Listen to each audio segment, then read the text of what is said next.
நம்ம அரசியலில் போனால் சம்பாதிச்சிடலாம் அப்படின்னு நினச்சிட்டு வரவங்களுக்கு அவங்க இடம் கிடையாது. இங்கே விஜயண்ணாவை எப்படிலாம் முடக்கணும்னு மட்டும்தான் உங்களுக்கு திட்டம். ஏன்னா அதான் நான் தான் சொல்லிட்டேன் இல்லையா, இந்த கரூர் சம்பவம் மட்டும் நடக்கலைன்னா என்னத்துக்கு டிஎம்கேவால் வெளியே வந்து ஓட்டு கூட கேட்க முடியாத நிலைமையில மாட்டிட்டார். தோத்துட்டா சினிமாவுக்கு வந்துருவாப்பா எல்லாரும் மாதிரி அப்படின்னு சொல்லுவாரு. கண்டிப்பாக அது வந்து நடிகனை பார்க்கறதுக்கு இல்லை, என்னை காப்பாற்ற வந்த தலைவன். அப்போ நான் எந்த அளவுக்கு நான் போய் பார்க்குவேன், அந்த ஒரு தன்னெழுச்சியாக வர கூட்டத்தை இவங்க கொச்சப்படுத்துறாங்க. 30 மாவட்டத்தை பார்த்து அந்த மாவட்டத்தில் இருக்க பிரச்சனையும் இவங்க பண்ணுற ஊழலையும் சொல்லியிருந்தேன். சரி, ஏடிஎம்கே டிஎம்கே இந்த 2 ஆட்சிலையும் இந்த லாக்அப் தொடர்ந்து நடந்துகிட்டே இருக்கு. ஏடிஎம்கேல ஒரு டிஎம்கேல மட்டும் ஃபுல் அண்ட் ஃபுல் இதேவே நடந்துகிட்டு இருக்கு.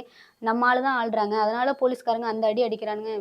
பாமர மக்கள் என்ன கேட்க முடியும், நம்ம அடிச்சு கொண்டுலாம் அப்படின்ற மாதிரி அடிச்சு இப்போ இறந்துட்டு இருக்காங்களே, இதுக்கெல்லாம் அவங்க என்ன சார் பேசவே மாட்டாங்களா? இல்லை பேசலை, நம்ம பேசுவாங்கன்னு நினைக்கிறோம். பட் இது வரைக்கும் அவங்க பேசலை. ரீசன் வந்து நம்ம ஆள்றோன்றதை விட இப்போ நடக்கிற சம்பவம் எல்லாமே நம்ம சினிமாவில் பார்த்துருக்கோம் மேம். சினிமாவே மிஞ்சிரும் போல. ஆமாம், இப்போ நடக்கிற சம்பவம் சினிமாவே மிஞ்சிடும் நீங்கள் சொன்ன மாதிரி. ஆனால் நம்ம இதெல்லாமே சினிமாவில் பார்த்துருக்கோம். நல்ல நோட் முதல்வன் படத்தில் நம்ம பார்ப்போம், ஏய் அவன் நம்ம ஜாதிகாரன் அடிக்காதீங்களா அப்படின்னு சொல்லுவோம். ஒருத்தன் புதுசாக வருவான், அவனை எந்த அளவுக்கு அடிக்கணுமோ அடிப்பாங்க, அவனை கொலை பண்ணுறதுக்கு ட்ரை பண்ணுவாங்க. ஸோ எல்லாமே நடக்குது, எல்லாமே சினிமாவில் நம்ம பார்த்ததை இப்போ நம்ம நேரில் பார்க்குறோம். அப்படியே ரியாலிட்டியாக நேரில் பார்க்குறோம். இந்த கரூர் சம்பவம்லாம் எனக்கு அப்படிதான் தெரிஞ்சது. நாங்குநேரியில வந்து ஏன் ஜாதி பெருசுல ஜெயிலுக்குள்ள பேசிக்கிட்டு இங்க வந்து போற வரவன் டீ குடிக்கிறவன் நின்னவன் எல்லாரையும் போட்டு வெட்டி அதுல 2 பேர் இறந்தே போயிட்டாங்க. அதுக்கு ஏதோ ஒரு நிவாரணம் தரல. கள்ளச்சாரம் குடிச்சு இறந்து போனவங்களுக்கு நிவாரணம் கொடுக்குறாங்க. கொடுக்கறது ரெண்டாவது, ஒரு ஆறுதல் சொல்றது கூட போகலையே சார். ஒரு கரூர்ல ஒரு சம்பவம் நடந்த அடுத்த 3 மணி நேரத்துல முதலமைச்சர் அவர்கள் வந்து கரூர்ல போயிட்டாரு. நான் ட்ரெயின்ல ஏறி வந்துட்டேன்னு சொல்றாரு. துபாய்க்கு போன துணை முதலமைச்சர் வந்து வந்துட்டு திரும்ப துபாய் போயிட்டாரு. என்ன அவசரம்னு தெரியல. அவ்வளவு ஒரு சீன் பாத்தீங்கன்னா உடையர்வாங்க. அப்படியே பதட்டமான நாங்க நேர்ல நடந்தது யார் போய் பார்த்தா? விளாத்தி குளத்துக்கு இப்ப அறிக்கை கொடுத்தாங்களா? ஒரு இரங்கல் அறிக்கை, ஒரு இரங்கல் தெரிவிச்சாங்களா? இது வரைக்கும் இல்ல, எந்த கட்சியுமே கொடுக்கல. அதுக்கு விஜயண்ணா கொடுத்தாரு, இரங்கல் தெரிவிச்சாரு. சட்டம் ஒழுங்கு சரியில்லை, கண்டன ஆர்ப்பாட்டம். ஆனா இப்பெல்லாம் பேச மாட்டாங்க எந்த மீடியாவும். ஏன் திருப்பரங்குன்றத்துக்கு குரல் கொடுக்கல? ஏன் வந்து அது ஆணவ கொலைக்கு குரல் கொடுக்கல? அதான் அங்கங்க விசாரிச்சு பார்த்தா தான் அங்க என்ன நடந்திருக்குன்னு தெரியும். நம்ம கவின் படுகொலை அப்படியே தீவிரமா போயிட்டு இருந்துச்சு, அதோட ஸ்டாப் ஆயிடுச்சு. இல்ல அதை நம்ம இன்டெப்தா போக வேணாம். ஏன்னா அது வந்து அது விஷயங்கள் நிறைய எங்களுக்குமே பர்சனலா தெரியும் அங்க என்ன நடந்தது ஏதுன்றத. சில பேர் இங்க அரசியல் சூழ்நிலைக்காக அதை வச்சு பயன்படுத்திக்கிறேன். இது ஈவன் திருப்பரங்குன்ற விஷயத்துல திருப்பரங்குன்ற போய் நீங்க விசாரிச்சீங்கன்னா 2 பேரும் நல்லா இருக்குன்றோம். எங்களுக்கு எந்த பிரச்சனையும் இல்லை. சும்மா இவங்கள ஏதோ கலப்பி இடையில நீங்க ஏன்டா வரீங்க? உண்மை நடக்குது. நான் போனேங்க, அந்த இஷ்யூ நடக்கும்போதே கோயிலுக்கு போனேன். நான் ஃபேமிலியோட கோயிலுக்கு போறேன். சரி சும்மா கேட்டு பார்ப்போம், நாளைக்கு நம்மளுக்கு மீடியாலாம் போய் பேசலாம், யூஸ் ஆகும்னு சும்மா போய் கேட்குற ஒரு கடையில் ஏங்க ஒன்றுமே இல்லைண்ணா, நாங்கள் சந்தோஷமா இருக்கண்ணா, எதுக்கு இந்த பிரச்சனை பண்ணுறாங்கன்னு தெரியல, எதுக்கு இது நடக்குதுன்னு தெரியல, அந்த ஊருக்காரங்க அந்த கோயிலுக்கு கீழே கடை வச்சிருக்கவங்க பேசுறாங்க. அப்போ அந்த மாதிரி இருக்கும்போது இதை நம்ம எப்படி பார்ப்போம்? ஸோ இதெல்லாம் மாற்றணும், இதெல்லாம் மாற்றி மக்களுக்கு நல்ல ஆட்சி தரணும் தான் தமிழக வெற்றி கழகம் இன்னைக்கு தமிழ்நாட்டில் உதயமாயிருக்கு. உதயமாயிடுச்சுன்னு வேற தப்பா வேற சொல்றாங்க, திரும்ப வர இதை சொல்றாங்க. தமிழக வெற்றி கழகத்தை வந்து ஆரம்பிச்சிருக்காங்க. சரி, விஜய் அவர்கள் எந்த தொகுதியில நிக்க வாய்ப்பு இருக்கு? இல்ல மேம், அது வந்து அஃபிஷியல் அனௌன்ஸ்மெண்ட் வந்தாதான். இப்போதைக்கு வந்து தீர்மானம் பெரம்பூர் தொகுதின்னு சொல்றாங்க. எல்லாருமே தீர்மானம் போட்டிருக்கு அப்படின்னு. இது வரைக்கும் அஃபிஷியல் ஸ்டேட்மெண்ட் அவங்க கிட்ட இருந்து வந்ததான் நம்ம சொல்ல முடியும். ஸோ பிஃபோர் நம்ம சொல்ல முடியாதுல்ல சார். அடுத்த மாநாடு எங்க நடக்கும்? இப்போ திருச்சின்னு பிரஸ் மீட் வேற கொடுக்கறதா சொல்றாங்க, சொல்லியிருக்காங்க. கண்டிப்பா எலெக்ஷனுக்கு முன்னாடி ஒரு பிரஸ் மீட் கொடுப்பாரு. அடுத்த மாநாடு திருச்சியில இந்த மாதம் கடைசியிலன்னு சொல்லி பிளான் பண்ணியிருந்தது. இந்த எலெக்ஷன் கோட் ஆஃப் கான்டக்ட் எப்படின்றது தெரியல. ஸோ அதுக்கேற்ற மாதிரி தான் பிளான் பண்ணுவாங்க. சார், இப்போ தாவே கட்சியில இருக்கிற ரஞ்சனா நாச்சியார் அவர்கள் வந்து இத்தனை நாள் விட்டுட்டு வந்து அந்த கட்சியை பத்தியும் விஜய் அவர்களை பத்தியும் தவறான ஒரு கருத்தை வைக்கிறாங்களே, அது எப்படி சார்? மேம் இப்போ அவங்கலாம் பார்த்தீங்கன்னா நேற்று இன்னைக்கு அவங்க கட்சியில் வரல. அவங்க வந்து பாஜக அதுலேருந்து மாதிரிலாம் வந்து வந்தவங்க அவங்க. ஸோ அரசியல் எப்படி இருக்கணும்னு தான் அவங்களுக்கு தெரியும். நான் முன்னாடியே சொன்ன மாதிரி தான், இவரோட வந்து எந்த ஒரு தப்பான தாட்டோட போயிட்டு நம்ம இருந்தாலுமே, நான் தப்பான தாட்டுன்னு சொல்றது வந்து நம்ம அரசியலில் போனால் சம்பாதிச்சிடலாம் அப்படின்னு நினச்சிட்டு வரவங்களுக்கு அவங்க இடம் கிடையாது. இதுதான் உண்மை. கண்டிப்பா தமிழக வெற்றி கழகத்துல அதுக்கு இடம் கிடையவே கிடையாது. சரி சார். இது விஜய் அவர்கள் மேல தவறான கருத்து இப்படி இப்படி பண்றாங்க, ஃபேமிலிய பார்க்கலன்னு அவங்க கருத்து சொன்னாங்க. இப்ப விளாத்திகுளத்துல அந்த +2 படிக்கிற பொண்ணு என்ன பண்ணா? ம். இல்ல 2 வயசு பொண்ணு என்ன பண்ணா? அதுக்கெல்லாம் அந்த ரஞ்சனா நாச்சியார் அவர்கள் எந்த ஒரு கருத்துமே தெரிவிக்கல. அதுதான் நான் சொல்றேன்ல. ஏன்னா அவங்க வந்து சேஃப் சைட் ப்ளே பண்றாங்க. இப்போ நம்ம இங்க இல்லன்னா அடுத்தது எங்க போலாம்? அவங்களாம் அப்படிதான். அவங்கலாம் வந்து அந்த மாரி வந்தவங்க தான். அதனால அப்புறம் ஏன்டா நீங்க சேர்த்துக்கிறீங்க? நீங்க ஏன் இப்போ மத்த கட்சியிலேருந்து வரவங்கலாம் சேர்த்துக்கிறீங்கன்னா, அதாவது ஒரு கட்சி பொது பணின்றது வந்து ஜனநாயக கடமை. யார் வேணாலும் எந்த கட்சியில வேணாலும் போய் சேரலாம். நீங்க கூட போய் சேரலாம். அப்ப நான் கூட போய் சேரலாம். இப்போ திமுகல நல்லவர்களே இல்லன்னு சொன்னானா, கண்டிப்பா இல்ல. நல்லவர்களும் இருக்காங்க. நம்ம இவர எடுத்துக்கோங்க. ஆ பிடிஆர் அவர்கள். பிடிஆர் சார். அவர மாரி ஒரு ஏன் சார் அவர் ஒரு மூலையிலே நாலேட்ஜ் இருக்காரு? அதுதான் சொல்றேன் இல்லையா? அவர மாரி ஒரு நாலேட்ஜ் பீப்பிள் வந்து நான் பார்த்ததில்ல. நல்ல ஒரு மனிதர், நல்ல ஒரு அவர்கள் அறிவாளியான தாத்தா, அப்பா ஆமா. எல்லாமே ஒரு எல்லாருமே நல்ல பயங்கரமான கட்சியில வம்சாவளி. அவர ஏன் ஒதுக்கிட்டாங்கன்னா, இத்தனைக்கும் அவர வந்து ஃபினான்ஸ் மினிஸ்டர்லேருந்து மினிஸ்டர் தூக்கிட்டாங்க. ஆமா. வேற ஒரு டிபார்ட்மெண்ட் ஏதோ குடுத்துருக்காங்க. இப்ப இருக்கிறோம்ன்றது என்ன பண்றதுன்னு தெரியாம இருக்காரான்றதே இருக்கு. தெரியல. அப்படி ஏன்னா அவங்கலாம் வந்து வம்சாவளியா இருந்ததுனால அவர அவருக்கு மாரி வந்து ஒரு தெளிவு தெளிவு கிடையாது. இல்ல. அவரு தெளிவா சொன்னாரு, "இவ்ளோ கடன் இருக்கு. இந்த மாரி பிளான்லாம் பண்ணா பண்ணலாம். நம்போ கடன சமாளிச்சிடலாம்ன்னு." சொன்ன அடுத்த 30 நாள்ல அவர வந்து வேற இதுக்கு மாத்திட்டாங்க. வேற மினிஸ்ட்ரிக்கு மாத்திட்டாங்க. அப்ப எந்த அளவுக்கு இவங்க கொள்ளையடிக்கிறதுக்கு ரெடியா இருக்காங்கன்றத தான் நம்ம பார்க்கணும்.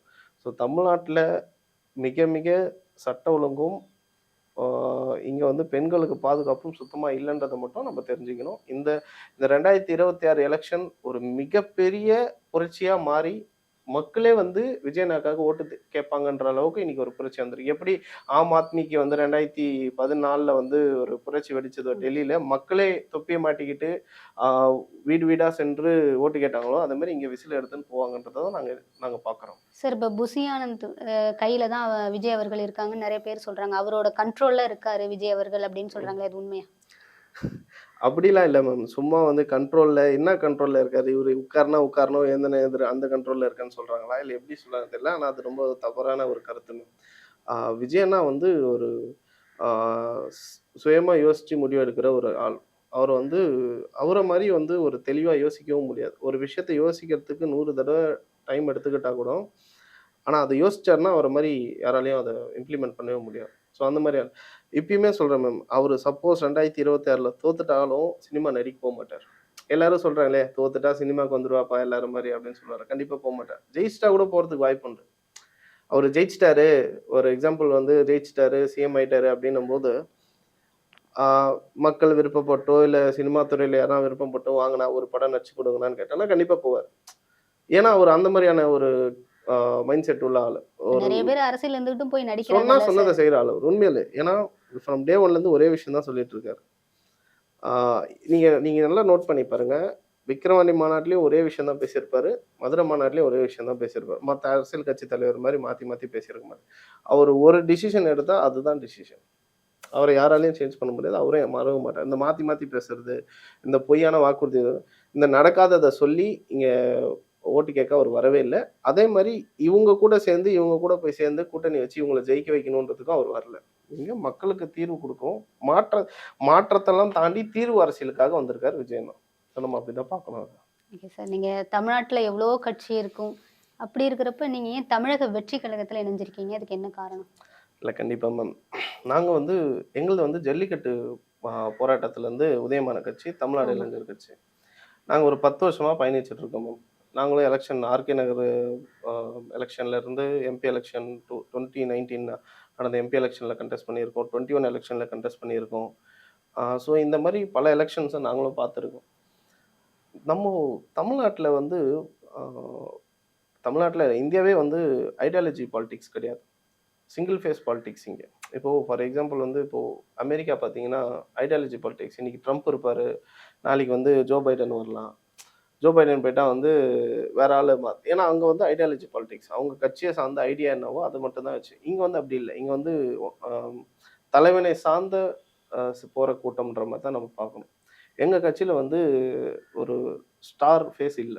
இதான் உண்மை. இப்போ தமிழக வெற்றி கழகத்துக்கு கூட நாங்க போய் சேர்ந்ததுனால மட்டும் தான் இன்னைக்கு நாங்க இந்த மீடியாலயாவது உட்காந்து பேசுறோம். ஏன்னா நாங்க பட்டுருக்கோம். ஒரு ஒரு 10 வருஷமா நாங்க எவ்வளோ இன்னல்கள் சந்திச்சிருக்கோன்ற எங்களுக்கு மட்டும் தான் தெரியும். நெறைய மீடியா இன்னைக்கு வந்து எங்கள ரிஜெக்ட் பண்ணியிருக்காங்க.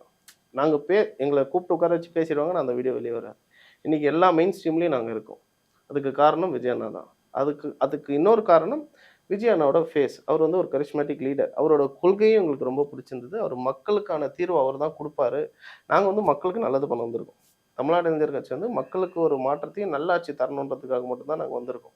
ஸோ அது வந்து விஜய் அண்ணால தர முடியுன்றத நாங்க ரொம்ப ஸ்ட்ராங்கா பிலீவ் பண்றோம். ஏன்னா பர்சனலா நாங்க பார்த்துருக்கோம், பேசியிருக்கோம். அவர் எப்படி இருக்குன்ற பர்சனல் அப்ரோச் எங்களுக்கு தெரியும். ஸோ அதனால வந்து ஓகே. நம்ம வந்து விஜய் அண்ணா தான் மாற்றத்த கண்டிப்பா தீர்வே தருவாரு அப்படின்ற ஒரு ஸ்ட்ராங் பிலீவ் இருக்கிறதுனால தான் நாங்க வந்து தமிழக வெற்றி கழகத்துக்கு ஆதரவா நம்ம இத்தனை வருஷமா பயணிச்சுட்டு இருக்கோம். சார் இப்போ டிஎம்கே கட்சியை வந்து எந்த கொம்பனாலையும் எதுவும் பண்ண முடியாது. அப்புறம் ஏன் பயப்படுறாங்க? அதான் சார் கதறாங்க சார். 75 வருஷம் கட்சின்றாங்க. 41% ஓட்டு நான் கையில வச்சிருக்கேன், ஜெயிச்சிருவேன். அ எதுவும் சொன்னாங்கல்ல 200க்கு 200 ஜெயிச்சிருவோம். ஜெயிச்சிருவோம். 200க்கு 230 நாள்ல 200க்கு ஜெயிச்சிருவோம் நாங்க. 200+ இப்போ கூட்டணி சேர சேர அவங்க 200+ போயிட்டாங்க. கூட்டணிலாம் சேர்ந்து தான் உங்க கட்சியை காப்பாற்ற வேண்டியதா இருக்கு உங்க கட்சியை. அதாவது இத்தனை 75 வருஷத்துல 2011ல வந்து கலைஞர் ஐயா அவர்கள் வந்து இதே மாரி ஒரு பெரிய கூட்டணி சேர்த்தாரு. ஆ எல்லாருக்கும் ஞாபகம் இருக்கும்னு நினைக்கிறேன். 2011ல மிகப்பெரிய கூட்டணி அவரும் சேர்த்தாரு. டெபாசிட் கூட வாங்கல. 30 சீட் என்னமோ ஜெயிச்சு எதிர்க்கட்சி தலைவரா கூட வந்து உட்கார முடியாம போன ஒரு சூழ்நிலை அவருக்கு இருந்தது அப்போ. ஏன்னா ஏடிஎம்கே அவ்வளோ அவங்கள வந்து ஸ்வீப் அவுட் பண்ணிட்டாங்க. ஆ அதே 2026ல இன்னைக்கு எப்படி இருக்குன்னா, 23 கட்சிகள் கூட்டணி இன்னைக்கு திமுக கூட இருக்கு. முதல்ல அவங்க வந்து திராவிட முன்னேற்ற கழகத்து பேரை மாத்தி கூட்டணி கூட்டணி திராவிட முன்னேற்ற கழகமா மாத்திக்கலாம். மாத்திக்கலாம். ஸோ அந்த அளவுக்கு மாறி இருக்கு. இது எல்லாத்துக்கும் காரணம் விஜய் அண்ணா மட்டும்தான். வேற யாரும் கிடையாது. இன்னைக்கு ஆ 1 வருஷத்துக்கு முன்னாடியே எல்லா தொகுதியும் போய் மக்களை சந்திப்புன்னு சொல்லி எல்லா தொகுதியும் எடப்பாடி அவர்கள் பார்க்குற காரணமும் விஜய் அண்ணா அவர்கள் தான். 1 வருஷம் முன்னாடியே அவர் கிளம்பிட்டார். வேதநாயகன்னா பயம். பயம். அந்த மாரி ஆ இல்ல மேம். விஜய் அண்ணா அவர்கள் வந்து கட்சி ஆரம்பிக்கிறதுக்கு முன்னாடி திமுக எப்படி சொல்லியிருந்தது? எங்கள எதிர்க்க ஆளே இல்ல. எங்களுக்கு எதிரியே இல்ல. ஏடிஎம்கே வந்து சுத்தமா போயிடுச்சு அப்படின்னு சொல்லியிருந்த ஒரு குரூப் இங்க இருக்கு. இன்னைக்கு எப்படி சொல்றாங்கன்னா, எந்த கொம்பனால வந்தாலும் என்ன எதுவும் பண்ண முடியாதுன்னு சொல்றவங்க, ஏன் பயப்படுறீங்க? ஏன் எங்களுக்கு பெர்மிஷன் குடுக்க மாட்றீங்க? ஏன் தப்பான ஏன் ஃபோன் எஸ்ஓபி கட்சி? போடுறீங்க? அதுக்கு வந்து இது ஒரு எங்களுக்கு ப்ராப்பரா இல்லாம உங்களுக்கு சாதகமா நீங்க வச்சுக்கிறீங்க. முதல் ஒரு விஷயம். 2வது ஆ எந்த இடத்துக்குமே சரி அவ்வளோ விடுவோம். தமிழக வெற்றி கழகம் இன்னைக்கு இந்த கரூர் சம்பவம் மட்டும் நடக்காம இருந்திருந்தா, எல்லா வாரம் எப்போ போனாரு? செப்டம்பர் 27 இந்த சம்பவம் நடந்தது. செப்டம்பர்லேருந்தே ஆமா. வச்சுப்போம். செப்டம்பர்லேருந்து இது மார்ச் இன்னைக்கு நேத்து 15th டேட் வச்சுக்கோங்க. கிட்டத்தட்ட ஒரு 30 மாவட்டம் கவர் பண்ணியிருப்பாரா விஜய் அண்ணா? அதே மாரி பஸ் பயணம், அதே மாரி மக்கள் சந்திப்பு, பஸ் மேல ஏறி நடந்து ஒரு மக்கள் சந்திப்பு நடந்திருந்தால், கரூர் சம்பவம் நடக்காம அவரோட வேலை கன்டினியூவா இருந்ததுன்னா, இன்னைக்கு போய் இந்த 30 மாவட்டத்த பார்த்து அந்த மாவட்டத்துல இருக்க பிரச்சனையும், இவங்க பண்ற ஊழலையும் சொல்லியிருந்தா, இன்னைக்கு தமிழ்நாட்டுல டிஎம்கே நிக்க முடியுமா? ஓட்டு கேட்க முடியுமா? அவ்வளவுதான் சார். அது பண்ணக்கூடாதுன்னு தான் அவங்க அத அங்கேயே முட்டுக்கட்ட போட்டாங்க. அந்த ஒரு ரீசன் இல்லைன்னா இப்ப டிவிக்கு எதையுமே பண்ண பண்ண முடியாம முடியாது. ஒரு சூழ்நிலை தள்ளப்பட்டது. இது ஒரு விஷயம். 2வது எங்க போனாலும் வந்து ஆ மக்கள் வெள்ளத்த வந்து பார்த்து இவங்க பயப்படவும் ஆரம்பிச்சுட்டாங்க. என்னடா இது என்ன பண்ணாலும் இவனுக்கு நம்ம கூட்டம் காசு வந்தது. கொடுத்து கூப்பிடுறோம் வர மாட்றாங்க. இவனுக்கு ஆட்டோமேட்டிக்கா இப்படி போறாங்க. வருதுன்ற ஒரு பயம் அவங்களுக்குள்ள வந்த காரணம் என்னன்னா, மக்களும் அதே மாரி எதிர்பார்க்குறாங்க. ஆனா உடனே எல்லாம் சினிமா நடிகன், சினிமாவ பார்க்க வந்து மக்கள் அதெல்லாம் தாண்டிட்டாங்க. மக்கள் உணர்ந்துட்டாங்க. அவங்க வந்து இன்னைக்கு விஜய் அண்ணா வராரா? ஏன் வராருன்னு கேட்கல. ஒ சும்மா ஒரு மீட்டிங் நடந்தது. டி.நகர்ல ஒரு மீட்டிங்ன்னு புஷி ஆனந்தன் அவர்கள் வராரு. பொதுச் செயலாளர் அவர் வராரு. அங்க போற எல்லா மக்களும் விஜய் அண்ணா வராரா? விஜய் அண்ணா வராரா? விஜய் அண்ணா வராருன்னு தான் கேட்குறாங்க. பொது மக்கள்ல கேட்டு போற காரணம். அப்போ அது வந்து நடிகன பார்க்கறதுக்கு இல்ல. என்ன காப்பாத்த வந்த தலைவன் அவன். அப்ப நான் எந்த அளவுக்கு நான் போய் பார்க்கணும். அந்த ஒரு தன்னெழுச்சியா வர கூட்டத்த இவங்க கொச்சப்படுத்துறாங்க. அணில் குஞ்சுன்றானுங்க, தற்கூரின்னு சொல்றேன். இந்த தற்கூரி தான் 2021 உங்களுக்கு ஓட்டு போட்டு ஜெயிக்க வச்சிருக்கோம். அதுக்கு என்ன சொல்லுவாங்கன்னு அதுக்கு தெரியல. நீங்க எந்த அளவுக்கு தற்கூரியா இருக்கீங்கன்றத தான் நாங்க பார்க்கணும். ஏன்னா, ஆ 21லேருந்து 2021ல இவங்க ஆட்சிக்கு வந்ததுலேருந்து 2026 ஆட்சி முடிய போதுமே 10ஆம் தேதியோட அந்த ஆட்சி முடிய போகுது. அந்த மே 10ஆம் தேதி வரைக்கும் எவ்வளோ கொள்ளை, எவ்வளோ ரேப், எவ்வளோ கொள்ளை அடிச்சிருக்காங்க, எத்தனாயிரம் கோடி கொள்ளை அடிச்சோம். சும்மா இவங்களோட ஒரே ஒரு வரலாறு மட்டும் நான் சொல்றேன். 96ல வந்து மேம்பால ஊழல்னு சொல்லி மாட்டிக்கினாங்க. எல்லாருக்குமே தெரியும். 2006ல இவங்கள திரும்ப ஆட்சியில உட்கார வச்சாங்க. 2G ஸ்பெக்ட்ரம்ல மாட்டிக்கிட்டாங்க. ஆமா சார். அதுக்கப்புறம் 10 வருஷம் இவங்கள உட்கார வைக்கவே இல்ல. 2021ல உட்கார வச்சாங்க. சும்மா நான் வந்து ஒரு 20 வருஷ கதை தான் சொல்றேன். இதுக்கு முன்னாடி நெறைய இருக்கு. அதுக்கு முன்னாடி யூரியா ஊழல் இருக்கு, பல ஊழல் விஷயங்கள்லாம் சும்மா ஒரு 10, 20 வருஷ கதை தான் சொல்றேன். 2021ல உட்கார வச்சிருக்காங்க. இதுவரைக்கும் எத்தன லட்சம் கோடி ஊழல் பண்ணியிருக்காங்கன்னு யாராலயும் கண்டே பிடிக்க முடியல. கேட்டா டாஸ்மாக்ல 1000 கோடின்றாங்க. வேலை வாய்ப்பு வாங்கி தரேன்னு 1000 கோடி வாங்கிட்டாங்க. அதுவும் பத்திரப்பதிவு துறையில 4 அவ்வளோ 4 கோடி சார், 4000 கோடி. 4000 கோடி பார்த்துக்கோ. இன்னும் அதான் சொல்றேன். எத்தனாயிரம் கோடின்னு கணக்கே இல்லாம 2021 ஆட்சி இருக்கு. ஸோ இந்த ஆட்சி மாற்றத்தை ஏன் மக்கள் விரும்புற காரணம் இதுதான் ஒரு மெயின் ரீசன். இவங்கள எப்பலாம் உட்கார வைக்கிறோமோ அப்பலாம் ஊழல் அதிகமாயிடுது. 10 வருஷமா ஏடிஎம்கே இருந்ததுங்க. அம்மா அம்மையார் அவர்கள் இருந்தாங்க. 2011லேருந்து 2016 வரைக்கும் அவங்க இருந்தாங்க. எடப்பாடி அவர்களுக்கு ஆட்சி குடுத்த அப்புறம், ஆட்சி நல்லா நடந்ததா இல்லையான்னு கேட்கிறத விட, ஆட்சி தமிழ்நாட்டு ஆட்சியா நடக்காம, டெல்லி ஆட்சியா நடந்தது தான் நாங்க பார்க்குறோம். ஸோ இதெல்லாம் மாற்றம் வேணும்னு தான் விஜய் அண்ணா ஒவ்வொரு இடத்துலயும் போய் பேசுறாரு. அதனால போட்டி எனக்கும் டிஎம்கேக்கு மட்டும் தான் சொல்ற காரணமும் அதுதான். ஸோ 2026 ஒரு மிகப்பெரிய புரட்சியான எலக்ஷனா தான் நம்ம நேத்து வேற டேட் அனௌன்ஸ் அனௌன்ஸ் பண்ணிட்டாங்க. பண்ணிட்டாங்க. ஏப்ரல் 23. ஸோ அந்த ஏப்ரல் 21, 23 வந்து ஒரு மிகப்பெரிய புரட்சி வெடிக்கும்ன்றத தான் நாங்க எதிர்பார்க்குறோம், நம்புறோம். சார் இப்போ டிவிக்கு மாநாடு இல்ல ஒரு பொதுக்கூட்டம் நடக்குதுன்னா, கேமரா, அரசியல்வாதிகள் ஒட்டுமொத்தமா அந்த பக்கம் திரும்பிடுறாங்க. திரும்பிட்டு ஒரு சின்ன கேப் கிடைச்சோம்னா, அதில பூந்து கோல் அடிச்சிடுறாங்க. இப்போ கூட ரீசென்ட்டா ஒரு கூட்டம் நடந்துச்சு. அதில ஒரு பையன் அடிபட்டுட்டாரு. தவறி விழுந்து அடிபட்டாரு. அது அன்பில் மகேஷ் பொய்யாமொழி அவர்கள் போயிட்டு, "நான் இருக்கேன், நான் பார்த்துக்கிறேன். எல்லா செலவையும் நான் ஏத்துக்கிறேன்" அப்படின்னு சொன்னாரு. இப்ப டிஎம்கே மாநாடு நடக்கும்போது எந்த ஒரு விபத்தோ, எந்த ஒரு அசம்பாவிதமும் நடக்கல. நாங்க பத்திரமா வீட்டுக்கு அனுப்பிச்சு வச்சுர்றோம். ம். அப்படின்னு சொல்றாங்க சார். இப்ப டிவிகேல தான் நடக்குது அப்படின்ற மாரி ஃப்ரேம் பண்றாங்க. 2026ல சாரி 25ல திருவண்ணாமலையில இளைஞர் அணி மாநாடுன்னு ஒண்ணு நடத்துனாங்க.